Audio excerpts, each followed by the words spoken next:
Vous écoutez le grand journal du soir jusqu'à 19h30 sur Europe 1 avec Mathieu Charrier. Et maintenant, Mathieu, on va parler enfin des commerces obligés de baisser le rideau. Oui, quels commerces peuvent rester ouverts et pour les autres, comment vont-ils s'en sortir?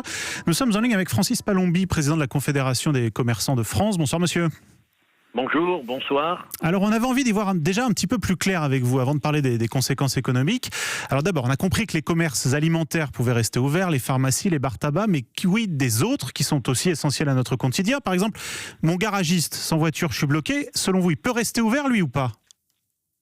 Alors, j'ai eu un appel, une sonnerie qui s'est déclenchée dans mon téléphone. Répétez-moi juste rapidement la question. Je disais, on a compris quel commerce avait en théorie le droit de rester ouvert, mais il y a des petits détails sur lesquels on n'a pas de précision. Par exemple, mon garagiste, sans voiture, moi je suis bloqué, il a le droit de rester ouvert lui?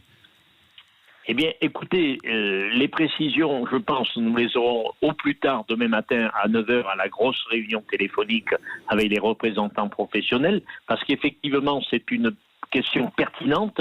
Je pense pouvoir dire que oui, parce que si quelqu'un tombe en panne, c'est une question de plus pouvoir avancer pour aller à son travail ou quoi que ce soit.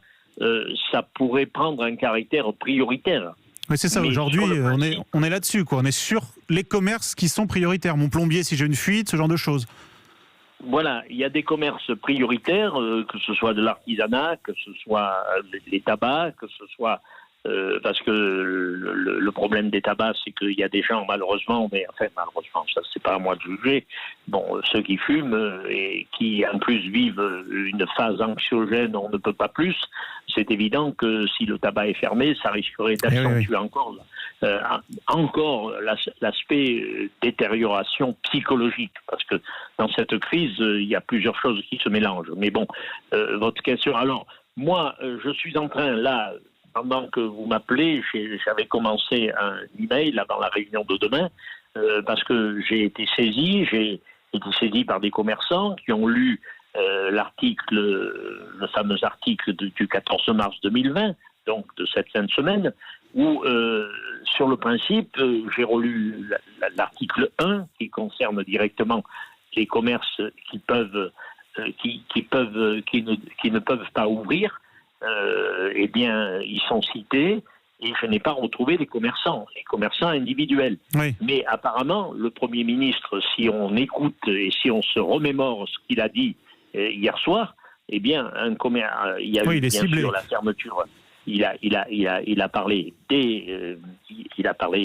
des restaurants, des bars, des boîtes de nuit, il a parlé de ces commerces-là.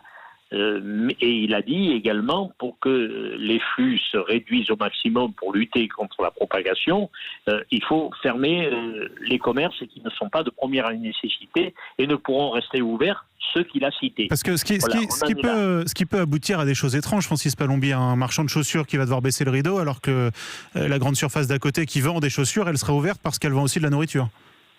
Exactement. Alors c'est une question, vous m'avez presque devancé dans ce que j'allais vous dire, parce que hier soir, à 2h du matin, vous voyez, c'était quand même assez chaud, ce chausseur de Soissons, sans le nommer, m'a dit: Francis, qu'est-ce que je fais moi? Il faut quand même que tu t'expliques, il faut quand même que tu leur expliques que moi je ne suis pas à risque. Et je pense que leur raisonnement, c'est pas que le commerce de chaussures en soi est à risque. Non, c'est le regroupement. Si tous les commerces sont ouverts, ça fait un flux de personnes, de consommateurs, de citoyens dans les rues, et ils veulent justement, sans nous confiner à 100%, parce que psychologiquement, c'est d'être très dangereux. Et d'ailleurs, la maire de Paris, et je souscris à ce qu'elle a dit, et je vais le proposer demain à la réunion à 9h avec Bercy, c'est une cellule psychologique. Parce qu'il y a des commerçants actuellement, monsieur, je vous le dis, c'est pas de le dire, c'est pas une invention de ma part pour impressionner. Il y a des commerçants qui ils ne savent plus à quel sein ils vont être voués. Comment on va nous aider? Sinon, si on ferme, on ne rouvrira plus.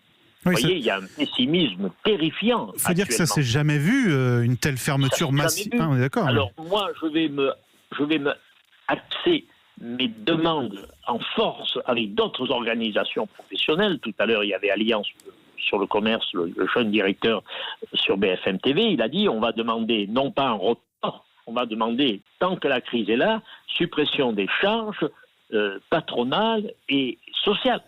Les deux. C'est-à-dire que ce que vous dites, c'est qu'il ne faut pas un report, il faut supprimer. Pardon ? Ce que vous dites, c'est qu'il ne faut pas un report, il faut supprimer les charges sociales patronales. Ah non, là, je vous le dis, il ne faut pas un report, il faut les supprimer. Et il faut que l'État également, monsieur, l'État doit demander aux banques de suspendre tout remboursement d'emprunt actuel pour des commerçants dans cette situation,